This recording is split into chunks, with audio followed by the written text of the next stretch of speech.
샬롬, 주님의 이름으로 문안드립니다. 주님의 평강과 생명과 소망의 빛이 이곳을 방문하신 모든 분들에게 함께 하시기를 주님의 이름으로 축원합니다. 오늘은 느헤미야의 믿음이란 제목으로 여러분들과 함께 은혜를 나누고자 합니다. 이 세상을 살아가면서 장애물을 만나지 않는 사람은 아무도 없습니다. 사람은 누구나 다 인생의 장애물을 만나게 되어 있는 겁니다. 하나님의 말씀에도 채찍이나 징계가 없으면 이는 사생자요 버리운 자라고 말씀하고 있습니다. 그러나 하나님은 우리 앞에 놓여진 수많은 장애물을 해결해 주시는 분이십니다. 이해를 돕기 위해서 오늘 본문의 배경을 설명해 드립니다. 주전 660년 느헤미야는 바사국의 포로였지만 신임을 받아 아닥삭스다 왕이 먹는 음식 중 특별히 포도주를 수종드는 관직을 얻게 되었습니다. 국방과 교육 등 여러 가지 일이 다 중요하겠지만 특히 왕의 음식을 맡은 사람은 더욱 중요한 겁니다. 왜냐하면 음식에 독약을 넣는다든지 해로운 것을 넣어 왕을 해칠 수 있기 때문입니다. 따라서 왕은 제일 신임하는 사람에게 음식을 수종드는 일을 맡겼습니다. 수산궁은 백합화라는 뜻인데 왕궁 주위에 백합화가 많았던 것 같습니다.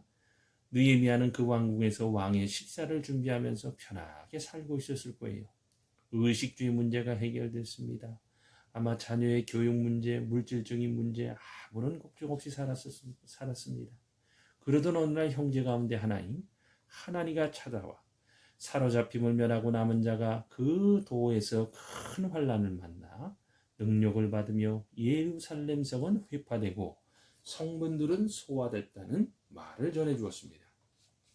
이 말을 들은 느헤미야는 수일 동안 슬퍼하며 하늘의 하나님 앞에 금식하며 기도하게 되었습니다. 그리고는 어느 날 아닥삭스다 왕은 음식과 포도주를 가지고 들어온 느헤미야에게 근심과 걱정이 있음을 발견하고 그 이유를 묻게 됩니다. 그러자 느헤미야가 왕에게 예루살렘 성곽이 회파되고 성문은 모두 불에 다 없어지고 백성들은 포로로 잡혀가 모국의 상태가 어렵게 되었으므로 자신이 가서 예루살렘에 무너진 성곽과 불에 타버린 성문을 재건하게 해달라는 부탁을 했습니다. 그러고나 아락삭스다 왕은 강서편 총독들에게 조서를 내려 느헤미야를 유다까지 통과하게 하고 또 왕의 살림감독 아삽에게도 조서를 내려 예루살렘 성문과 성곽을 건축할 제목을 얻게 해주면서 군대 장관과 마병을 동행케 해주었습니다. 그러나 이제 문제가 생깁니다. 꼭 좋은 일에 사단마귀가 낍니다. 이스라엘 자손을 흥왕케 하려는 사람이 왔다는 말을 들은 호른 사람 산발락과 종되었던 암몬 사람 도비아는 느헤미야와 방백들을 업신여기고 비웃으면서 너희의 하는 일이 무엇이냐? 왕을 배반코자 하느냐며 어려움을 주었어요.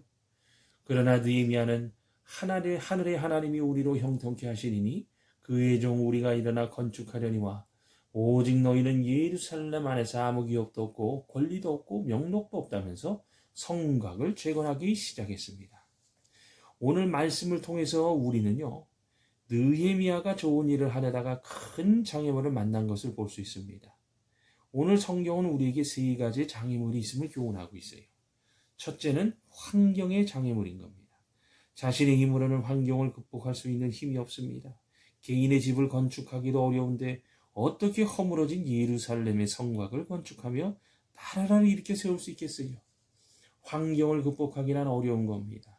그러나 참으로 신기한 것은 전혀 도움을 줄 사람이 아닌데도 하나님이 그 사람의 마음을 움직여 어려운 환경을 극복하고 무너진 성곽과 불에 탄 성문을 재건하도록 도와주신다는 겁니다. 우리들에게는 환경의 장애물이 있습니다. 그러나 하나님의 손길만 있다면 어떠한 환경도 극복해 나갈 수 있는 겁니다. 두 번째로는 사람의 장애물이 있었습니다. 산발락과 게삼과 도비아가 장애물이 되었습니다. 그러나 하나님께서는 사람들의 마음을 움직여 주위의 방백들과 백성들이 마음을 힘을 모아서 느헤미야를 도와 성을 건축하게 하였습니다. 우리들의 삶 가운데서도 힘을 빼고 어려움을 주는 사람들이 있습니다. 사람이 장애물인 겁니다. 그러나 좋으신 하나님은 그러한 어려움 가운데서 도와주는 사람을 보내주셔서 큰 일을 하게 하십니다.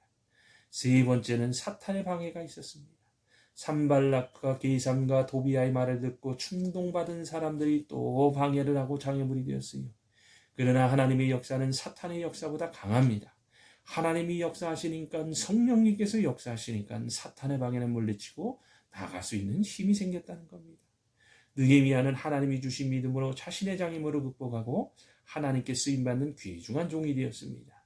느헤미야서 6장 12절에 보면 여러 가지 어려운 여건 가운데서도 성곽을 건축하고 성문을 닫고 하나님께 영광을 돌리며 찬송하는 느헤미야를 볼 수 있습니다.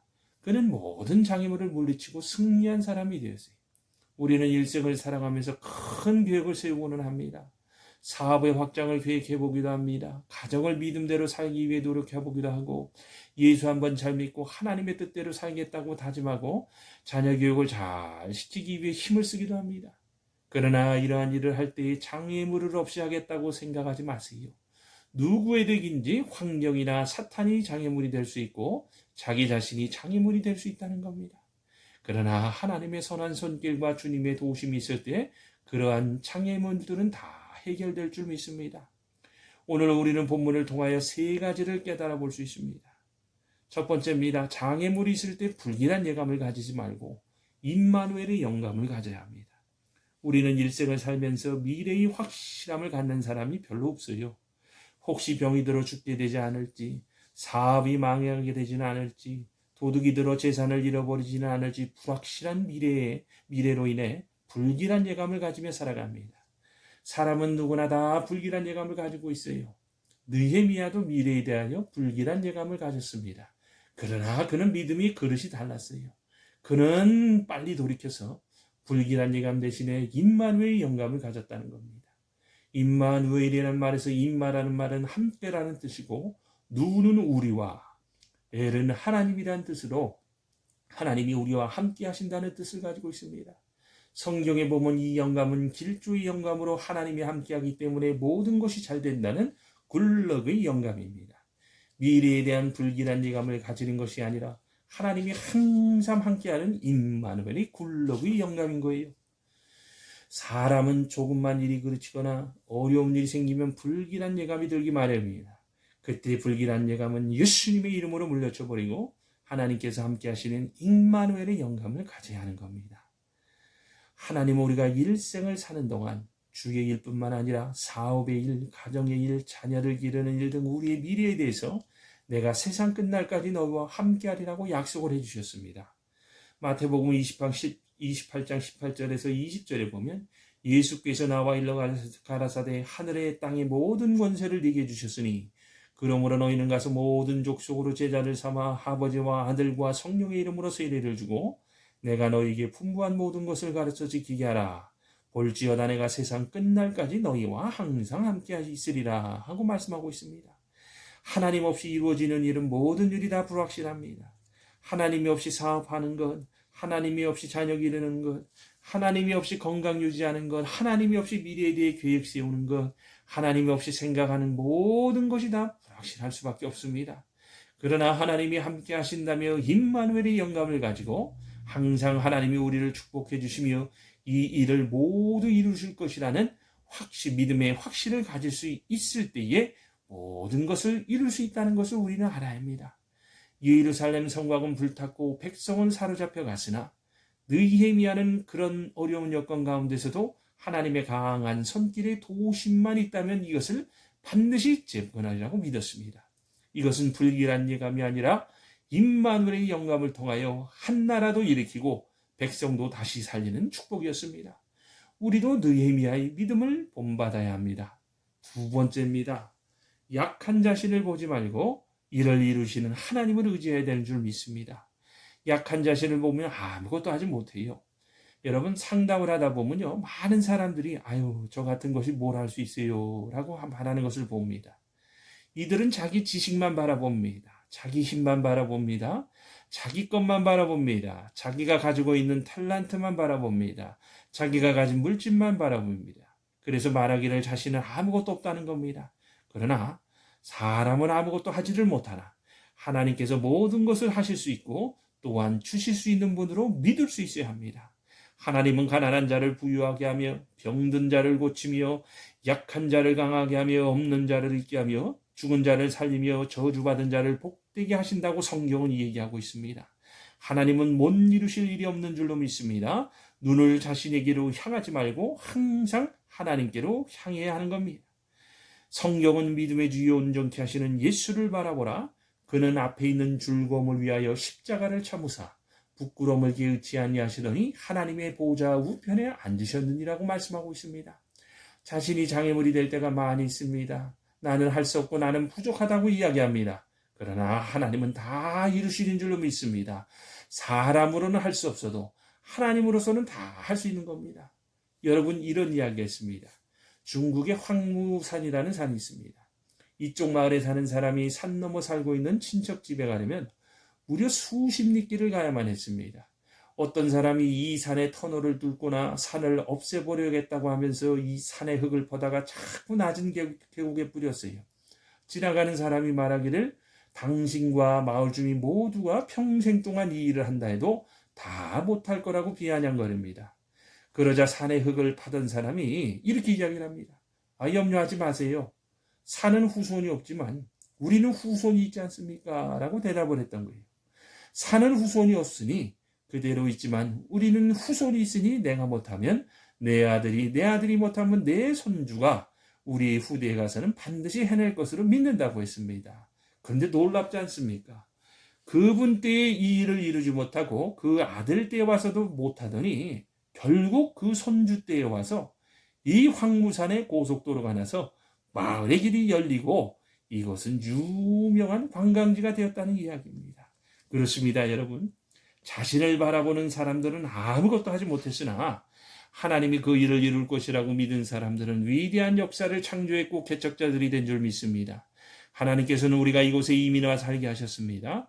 이것은 우리 민족이 다른 민족보다 잘나서 또는 지혜가 더 많거나 세상 것을 넉넉히 가져서가 아니라 하나님이 우리와 함께 하신다는 임마누엘의 신앙 때문인 거예요.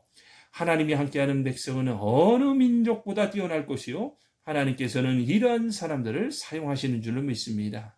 마지막 세 번째로 우리는요, 전화위복의 하나님을 믿어야 합니다. 잘못된 것이 때로는 복이 되고 실패가 어떤 때는 성공보다 나을 때가 있다는 거예요. 이런 할머니의 간증을 읽어보았습니다. 이 할머니는요, 13년 동안 신경통으로 인해 일어나지도 못하고 손도 못 올리고 중풍마비 증상까지 있었던 분이었어요. 그런데 어느 날 도둑이 집 안으로 들어왔어요. 잠을 자고 있는 할머니를 발견한 도둑이 총을 들이대고 일어나라고 소리를 지르자 그 소리에 놀란 할머니가 벌떡 일어났습니다. 도둑이 손을 들라고 말하자 할머니는 손을 번쩍 들었습니다. 도둑은 집안을 살펴보다가 가지고 갈 것이 아무것도 없음을 알고 그냥 나가버리고 말았어요. 이제 도둑이 가버린 후에 정신을 차린 할머니는 놀라지 않을 수가 없었습니다. 왜냐? 자신이 서 있었던 겁니다. 그뿐이 아니에요. 손도 못 든 줄 알았는데 자신의 손이 높이 들려져 있는 것을 보고 더욱 놀라게 되었습니다. 할머니는 평생 못 일어날 줄 알았는데 도둑 때문에요 일어나게 되었고, 손도 못 드는 줄 알았으나 권총 들고 죽인다 하니 손을 번쩍 들었는데 그 후로 신경통이 완전히 나았다는 거예요. 그렇습니다, 여러분. 강도가 지배된 것은 잘못된 것이나 병이 나은 것은 잘된 것입니다. 그래서 그분의 간증에 전화위복의 하나님이라 증거하면서 무슨 일이 일어났을 때 잘못된 것만 보지 말고 잘된 것을 봐야 한다고 간증하던 거예요. 예루살렘의 성곽이 불타고 허물어졌는데 이것 또한 잘못된 것이 아니라 백성들이 회개할 수 있는 기회가 되었고, 모세의 율법과 계명을 다시 지키겠다고 회개하는, 그래서 다시 일어나는 하나로 뭉치는 계기가 되었고, 하나님의 도움 없이는 아무것도 할 수 없다는 믿음을 회복하는 기회가 주어졌다는 겁니다. 여러분, 찬송가 430장을 작시한 로빈슨은요, 가정에는 파탄이 오고 육신은 병들고 자신은 속을 썩이고 되는 일은 없고 너무 장애물이 많았습니다. 그러면서 내 인생의 마지막을 자살로 마쳐야겠다는 생각을 하게 되었어요. 아무런 소망이 없었습니다. 그러나 그가 하나님께 매달려서 기도하고 간구하는 가운데 육신의 질병에서 낫고 자식은 회개하여 돌아와서 다시 잘되고 가정은 화평하고 예수를 믿어 인생이 변화된 후에 전에 화가 됐던 것이 후에 복이 났다고 해서 그 430장 찬송가 3절에 이렇게 신앙 고백을 하고 있습니다. 내 선한 목자 날 인도하시고 주 따라가는 법 늘 가르쳐 또 다시 죄악에 빠지지 않도록 주 은혜 가운데 날 두소서. 여러분, 나를 인도할 분은 세상 사람이 아닙니다. 양 같은 나, 불쌍한 나, 미련하고 나약한 나, 죄짓기 쉬운 나, 방탕하기 쉬운 나를 인도하실 분은 오직 하나님이십니다. 하나님이여 주님을 따라가는 법을 늘 가르쳐 주시옵시고 또다시 죄악에 빠지지 않도록 주님의 은혜 가운데 날 두시고 항상 은혜 안에 살게 하옵소서. 기도하는 여러분이 다 되셔야 합니다. 여러분 말씀을 맺습니다. 오늘 느헤미야는 환경의 장애물, 사람의 장애물, 사탄의 장애물 있어도 오직 하나님의 선한 손길에 붙잡혀 불길한 예감이 아니라 임마누엘의 영감을 가지고 자신을 보지 않고 하나님을 항상 바라보면서 잘못된 일도 전화위복에 하나님을 믿고 나가서 한 나라를 일으키고 가문을 일으켰다고 합니다. 오늘 우리도 모든 장애물을 이기고 나가서 허물어진 심령의 재단과 가정의 재단과 그리고 나라의 재단을 바로 세우시기를 바랍니다. 그리고 이 민족의 앞날에 하나님의 축복이 함께 하시기를 예수님의 이름으로 축원합니다. 아멘.